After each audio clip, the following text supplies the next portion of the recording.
जिन काफिरों की वजह से आज हमारी असर की नमाज का अव्वल वक्त निकल गया। आय अल्लाह, जिन काफिरों की वजह से आज मेरी असर की नमाज का असली वक्त निकल गया, वक्त पर हम नमाज नहीं पढ़ सके, सूरज डूबने से पहले आज हमने असर की नमाज पढ़ी, इसके जिम्मेदार ये काफिर हैं, ये जंग करने वाले, इनकी वजह से मेरी असर की नमाज का वक्त निकला है। मौला अल्लाह बुयूतहुम, आय अल्लाह इनके घरों को तू आग से भर दे, आय अल्लाह इनके घरों में आग लगा दे, आय अल्लाह इनके घरों में तू आग से भर दे। नमाज के वक्त अपने घरों में बैठने वालों, नबी अकरम की इस बद्दुआ पर जरा गौर करो। पूछा अल्लाह के नबी सल्लल्लाहु अलैहि वसल्लम ने, अच्छा ये बताओ कि वो किस वक्त कान लगा के सुनते हैं? कहा अल्लाह के रसूल, वो जब शाम को काम करके वापस आते हैं, जब तो वो कान लगाकर सुनते हैं, यानी असर के वक्त। तो अल्लाह के नबी सल्लल्लाहु अलैहि वसल्लम ने फरमाया, अच्छा तो कान लगाते हैं वो दीवारों पर? कहाँ? तो ठीक है, फिर असर में तुम कुरान की किरात जोर से करना बंद कर दो, यानी आहिस्ता पढ़ लो। और कब कान लगाते हैं? कहा अल्लाह के रसूल, कैलूला करते वक्त। हम लोग जब दोपहर में काम करके आते हैं, घर में खाना खा के थोड़ा सोते हैं, कैलूला यानी जोहर की नमाज के वक्त वो कान लगा कर सुनते हैं और हमको पकड़ के मारते हैं जब हम जोर से कुरान की तिलावत करते हैं तब। तो अल्लाह के नबी ने कहा जोहर में भी तुम कुरान को आहिस्ता पढ़ो। देखिए, आपने ये नहीं कहा कि नमाज घर में पढ़ लो। मकामी आदमी हो, जो कहीं का रहने वाला हो, आप अपने गांव के रहने वाले हैं, तो आप अपने घर पे नमाज नहीं पढ़ेंगे। कोई मुसाफिर आदमी है, सफ़र से आया है, तो वो जहाँ ठहरा है, जहाँ रुका है, वो नमाज पढ़ सकता है अपने मकाम पर जहाँ वो ठहरा है, इसलिए कि उसको कसर में करना है, 2 रकात पढ़ना है। और मुसाफिर जोहर और असर एक साथ पढ़ सकता है, मगरिब और इशा एक साथ पढ़ सकता है, वो 2 नमाजें मिला सकता है, उसको गुंजाइश है, लेकिन मकामी आदमी को नहीं। अल्लाह के रसूल ने उनसे क्या कहा? अच्छा जोहर में मारते हैं और असर में मारते हैं? कहा तो ठीक है, जोहर में आहिस्ता पढ़ लो और असर में आहिस्ता पढ़ लो। अच्छा ये बताओ मगरिब में? का अल्लाह के रसूल वो बहुत देर से आते हैं, तो मगरिब में वो कान लगा के नहीं सुनते हैं। तो आपने फरमाया फिर मगरिब में कुरान की तिलावत जोर से करो। अच्छा इशा में? हाँ, अल्लाह के नबी जब वो घर कारोबार करके खेती बाड़ी करके वापस आते हैं तो इशा में भी कान लगा के सुनते हैं।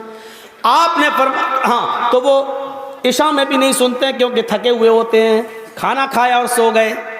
मगरिब के बाद आते हैं, सुनते नहीं हैं, इसलिए आपने कहा मगरिब में पढ़ो जोर से।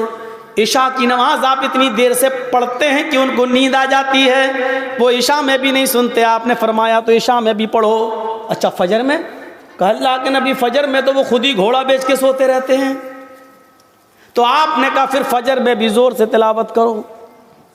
पहले ये 5 वक्त जोर से तिलावत होती थी, 5 नमाजों में जोर से पढ़ा जाता था अल्हम्दुलिल्लाह रब्बिल आलमीन। जब सहाबा ने शिकायत की कि अल्लाह के रसूल ये हमें मारते हैं, कानों में दीवारों पे कान लगाते हैं, सुन लेते पढ़ रहे हैं तो मारते हैं, पीटते इतना मारते हैं कि लहूलुहान हो जाते हैं। तो आपने कहा कब मारते हैं? कहा जोहर में। आपने कहा जोहर में आहिस्ता पढ़ो। कब मारते हैं? कहा असर में। असर में भी आहिस्ता पढ़ो।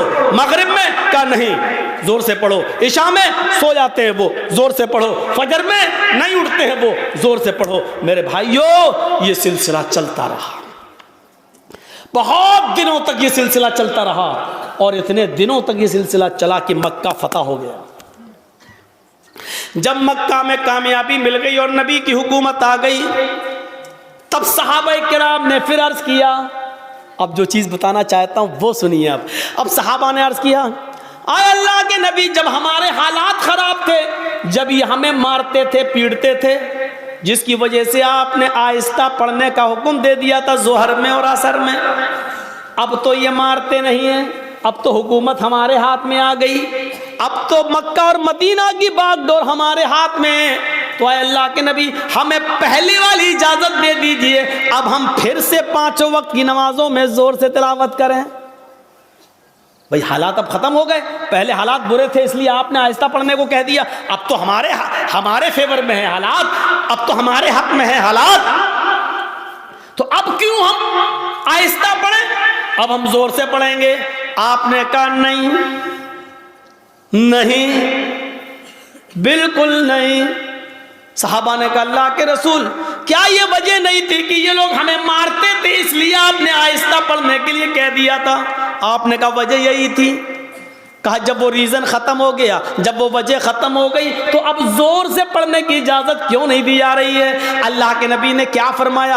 आपने फरमाया इसलिए कि बाद में आने वाले लोग जब ये सोचेंगे कि जोहर में, असर में आहिस्ता पढ़ने की इजाजत क्यों दी, और मगरिब में, इशा में और फजर में जोर से तिलावत क्यों की जाती है, जब ये बाद में आने वाले लोगों को पता चलेगा, जब वो इसकी हिस्ट्री पढ़ेंगे, जब वो हदीसें पढ़ेंगे, जब उनको मालूम होगा कि सहाबाए किराम मार खाते थे, इतना पीटे जाते थे कि उनकी चमड़ी उधड़ जाती थी, लहूलुहान हो जाते थे, इसके बावजूद उन्होंने नमाज नहीं छोड़ी, मारे खाई लेकिन नमाज पढ़ी, आहिस्ता पढ़ी लेकिन पढ़ी, नमाज छोड़ी नहीं है। जब उनको इस बात का इल्म होगा तब उनको पता चलेगा कि सहाबाए किराम ने बड़ी से बड़ी मुसीबतें झेली हैं लेकिन नमाज नहीं छोड़ी है, नमाज तर्क नहीं की है, तो फिर वो भी नमाजी बन जाएंगे, वो भी नमाज के पाबंद हो जाएंगे। अब आपको अंदाजा है मेरे भाइयों, सहाबाए किराम मारे खाते थे, इतना पीटते थे कि उनकी चमड़ी उधड़ जाती थी, जिस्म से खून बहता था, लेकिन इसके बावजूद नमाज पढ़ रहे हैं। अल्लाह के रसूल ने कहा जोर से मत पढ़ो, आहिस्ता पढ़ो, लेकिन पढ़ो। नमाज ऐसी कंडीशन में भी माफ नहीं, हट्टे खट्टे तंदुरुस्त हैं और नमाज नहीं पढ़ते। और जुर्रत देखो, बहादुरी, हिम्मत तो देखो, अजान की आवाज आ रही है, कुछ लोग मस्जिद में नमाज के लिए जा भी रहे हैं, लेकिन कलेजा इतना बड़ा कि उन नमाजियों के सामने होटलों पे बैठ के चाय हम पी रहे हैं। हमारा दिल और हमारा कलेजा कितना मजबूत है। या अल्लाह, तेरा अजाब कैसे रुका हुआ है। इतनी बड़ी गलती अगर पुराने पिछले ज़माने की उम्मतों ने की होती तो अभी तक आग और पत्थर के अजाब से वो हलाक हो गए होते। अल्लाह रब्बुल आलमीन का अजाब हम पर आ क्यों नहीं रहा है? इसकी वजह क्या है? इतना बड़ा कलेजा। मस्जिद के सामने, होटल के बाहर, मस्जिद के बाहर होटल पे बैठ जाए हम, और नमाज मस्जिद के अंदर हो रही हो, और हम मस्जिद के सामने से गुजर जाए साइकिल लेकर और बाइक लेकर।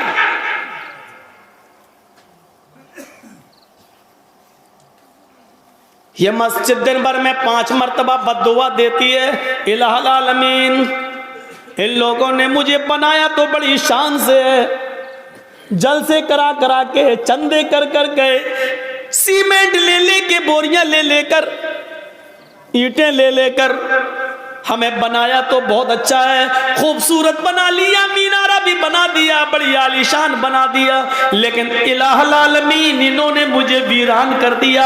बनाने के बाद मुझे आबाद नहीं किया। आय अल्लाह, इन्होंने मेरा पेट नहीं भरा।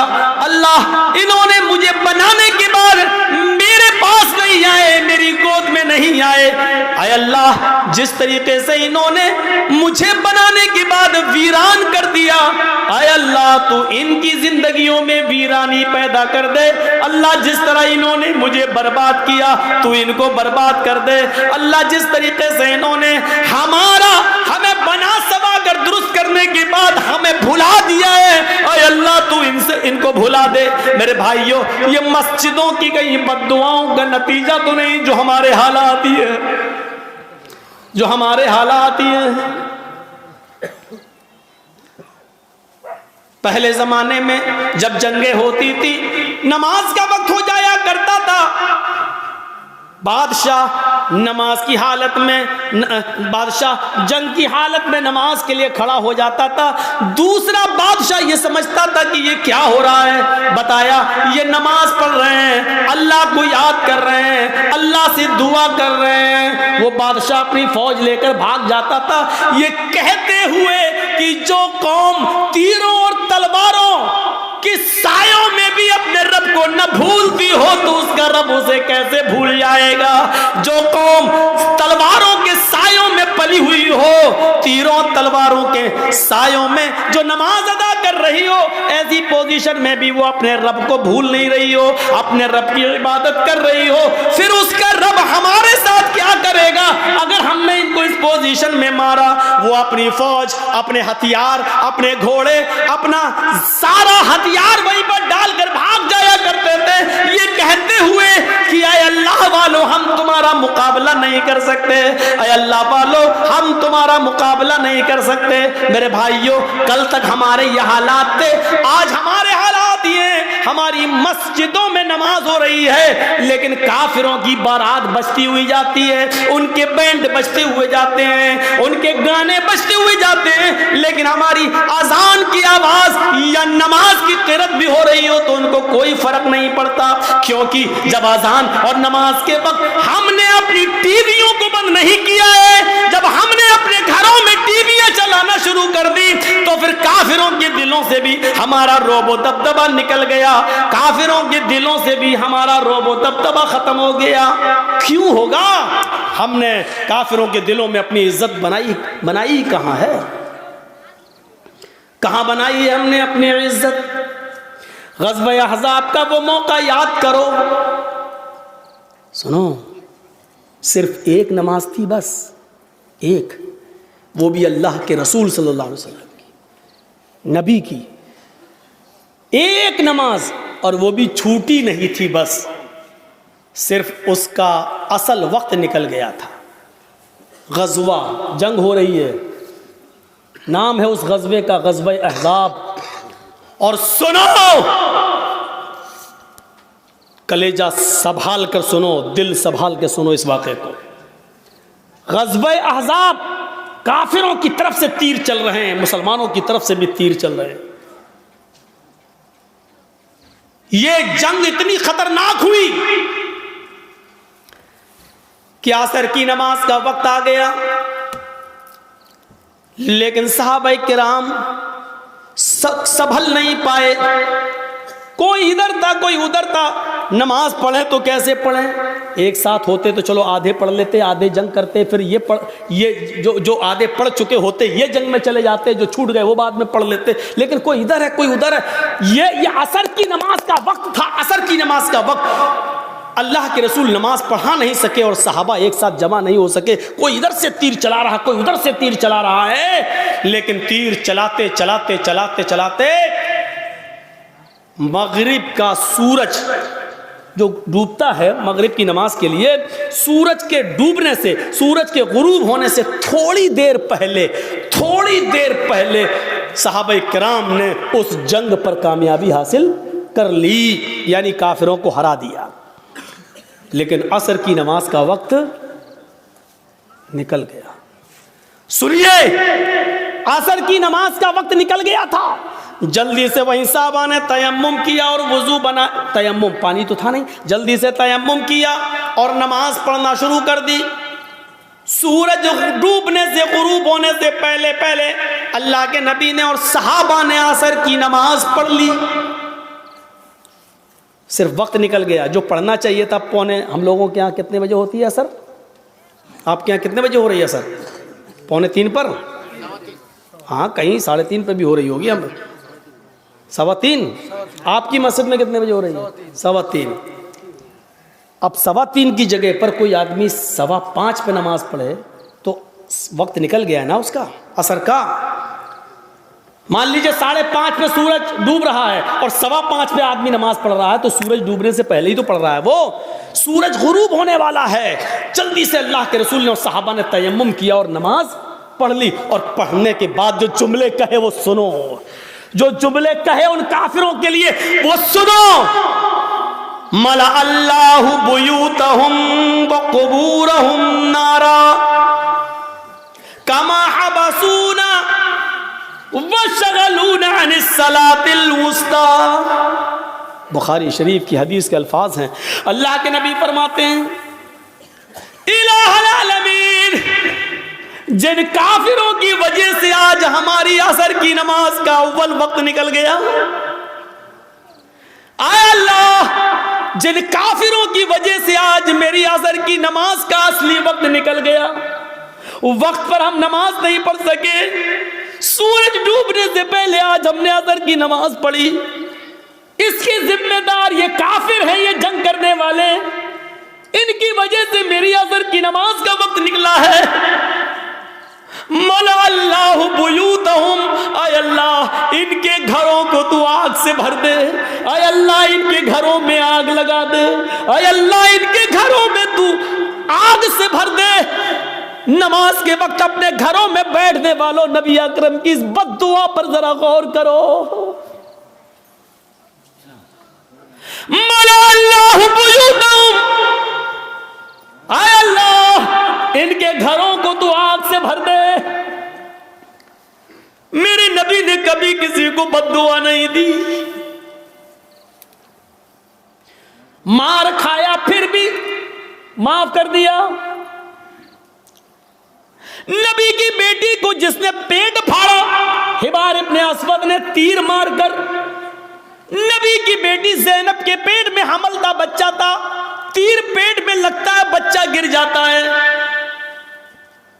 ज़ैनब मदीने पहुंचती है, होश में आती है तो उनको पता चलता है कि मेरे पेट का बच्चा गिर गया है, जाय हो गया है। इस सदमे को वो बर्दाश्त न कर सकी, इंतकाल कर गई। 10 साल के बाद जब हिबार इब्ने अस्वद सामने आया और मदीने में अल्लाह के नबी से माफी मांगने लगा कि मुझे माफ कर दो, मैं भी मुजरिम हूं और आपकी बेटी का कातिल हूं।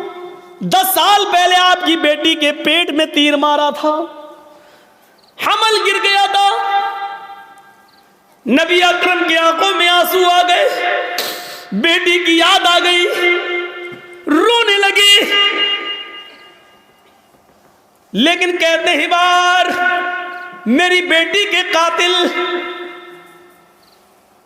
मैंने आज तक अपने लिए और अपने खानदान के लिए कभी बदला नहीं लिया।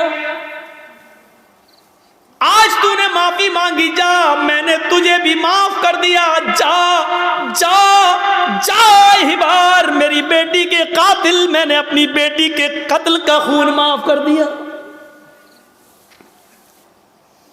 वो हमजा जो नबी का चचा और हिंदा ने पेट फाड़ा, नाक काटी, कान काटा, जबान काटी और इसी में धागा डालकर नाक, कान, जबान का हार बनाकर अपने गले में पहना। वो हिंदा जिसने हमजा का पेट फाड़ के कलेजा निकाला और चबाया, हिम्मत नहीं कर सकी उसको खाने की, थूक देती है।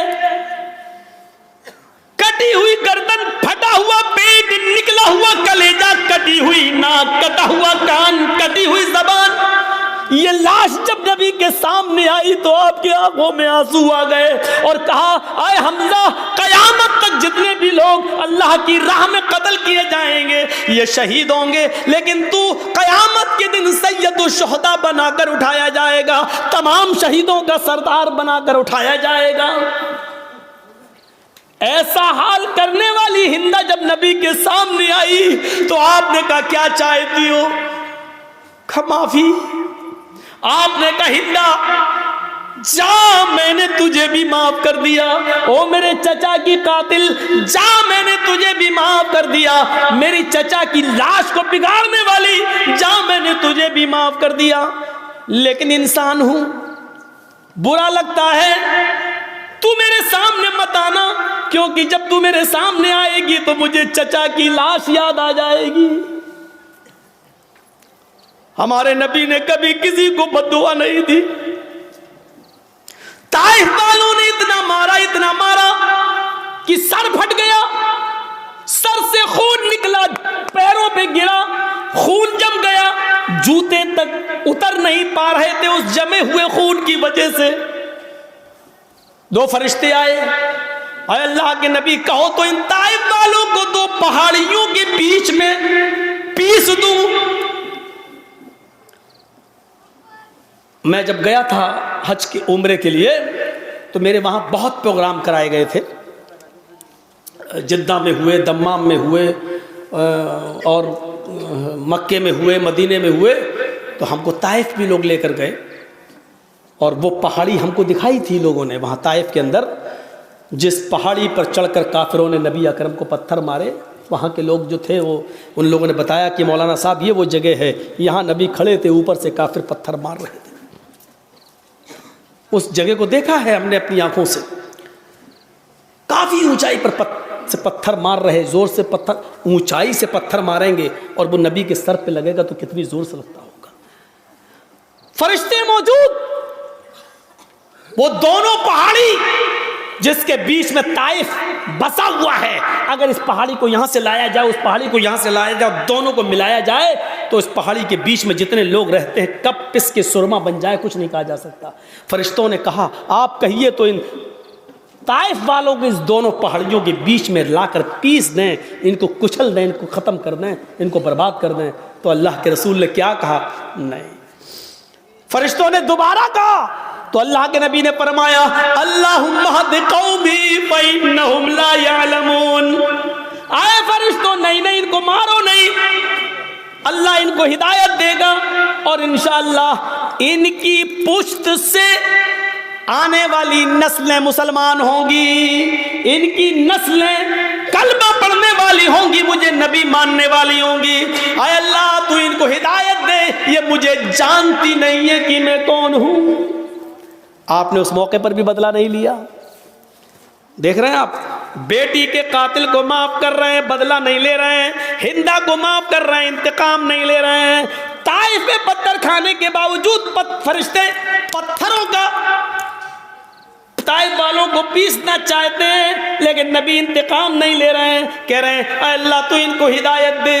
मार खाकर दुआएं देने वाले नबी, लेकिन आज उसूल देखो, जिसने कभी बद्दुआ नहीं दी आज वो बद्दुआ दे रहा है। क्या कह रहा है? मलाल्लाहु बुयूतहुम, आय अल्लाह इन काफिरों के घरों को आग से भर दे, इसलिए कि आज इन्होंने मेरी बेटी को कत्ल नहीं किया, मेरे चचा का कलेजा नहीं निकाला, नाक नहीं काटी, कान नहीं काटा, इन्होंने आज मुझे नहीं मारा, बल्कि आज इनकी वजह से असर की नमाज का वक्त निकला। गौर करो, बेटी को मारा तो उसको माफ कर दिया, चचा का कलेजा निकाल के खाने वाली को माफ कर दिया, लेकिन जिनकी वजह से असर की नमाज छूट गई, वक्त पर नहीं पढ़ सके, उनको माफ नहीं कर रहे। अल्लाह के नबी कह रहे मलाल्लाहु बुयूतहुम, अल्लाह इनके घरों को तू आग से भर दे। और जब ये मर जाए आग में, और जब इनकी कब्रों, जब इनको दफन किया जाए कब्रों में, तो कुबूरहुम, अल्लाह मरने के बाद भी इनको बख्शना नहीं, इनकी कब्रों में भी आग लगा देना। कितनी डेंजर बद्दुआ है। अंदाज़ा लगाओ, नमाज जिनकी वजह से छूट रही है वो भी सोचें। जर्जी साहब नमाज पढ़ते हैं, नमाज का वक्त हो रहा है, मस्जिद में जा रहे हैं, और आप नमाज के वक्त में अपने घर में नाश्ता कराने ले जा रहे हैं, तो इसका मतलब यह है कि आपकी वजह से नमाज छूट रही है, आप सबब बन रहे हैं। या तो नमाज से इतना पहले नाश्ता कराना चाहिए था कि अजान के फौरन बाद नमाज पढ़ी जा सके, या फिर नमाज के बाद आपको नाश्ता कराना चाहिए था।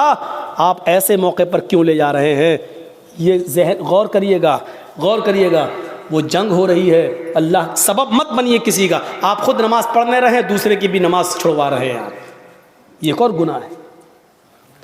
काफिर तो वैसे ही जहन्नमी है, लेकिन अल्लाह के रसूल सल्लल्लाहु अलैहि वसल्लम क्या कह रहे हैं? अल्लाह इनके घरों को आग से भर दे, और मरने के बाद जब ये कब्र में दफन हो तो इनकी कब्रों को भी तू आग से भर दे।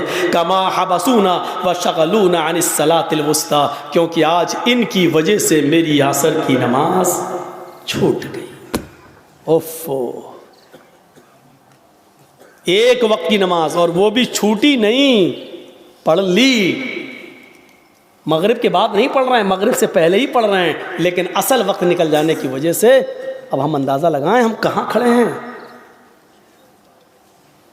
मौलाना जर्जी साहब, आप चाहे कितना बोल लो नमाज के ऊपर, सुबह फजर की नमाज में हम फिर नहीं आएंगे, घर में सोते रहेंगे। हम तो बड़े बाप के बेटे हैं, हमारे ऊपर तो किसी की तकरीरों का असर नहीं हुआ। 80-90 साल के बुजुर्ग उलमा आए, उनकी नहीं मानी, तुम तो कल के लौंडे, तुम्हारी क्या सुनेंगे?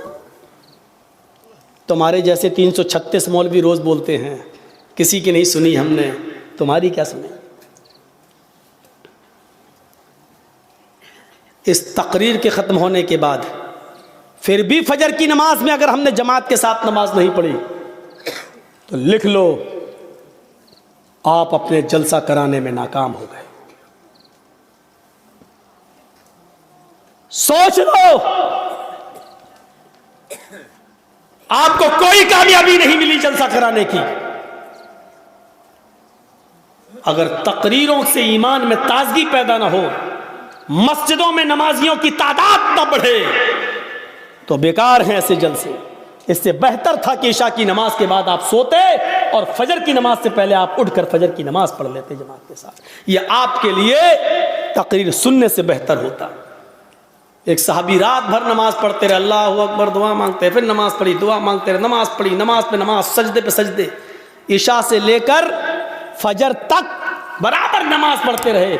नीयत थी फजर की नमाज पढ़कर सोएंगे, लेकिन थोड़ी देर पहले, फजर की नमाज से थोड़ी देर पहले उनकी आंख लग गई। अब सुनो, फजर की नमाज से थोड़ी देर पहले, भाई रात भर जाग लिए तो थोड़ी देर पहले ऐसे वैसे लेटे थे, चलो थोड़ा लेट जाते हैं, कमर सीधी करते हैं, अभी अजान का वक्त होने वाला है, गए काम से।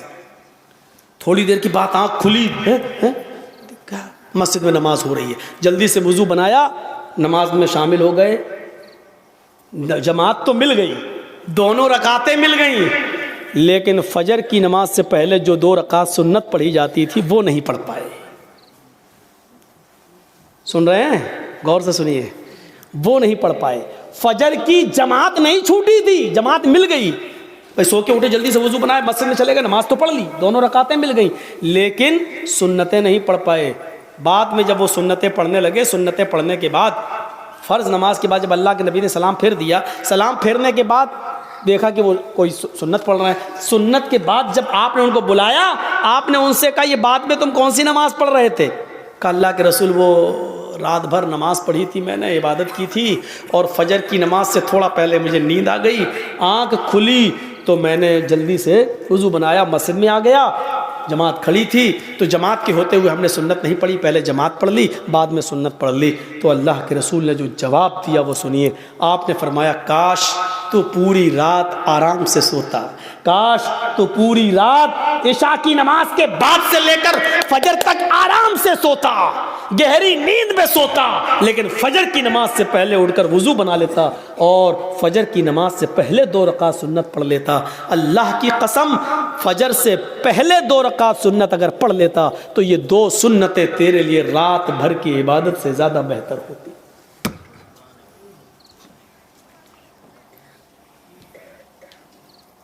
फजर की नमाज से पहले 2 रकात सुन्नत तुम्हारी रात भर की इबादत से ज्यादा बेहतर होती। क्यों जागे तुम रात भर?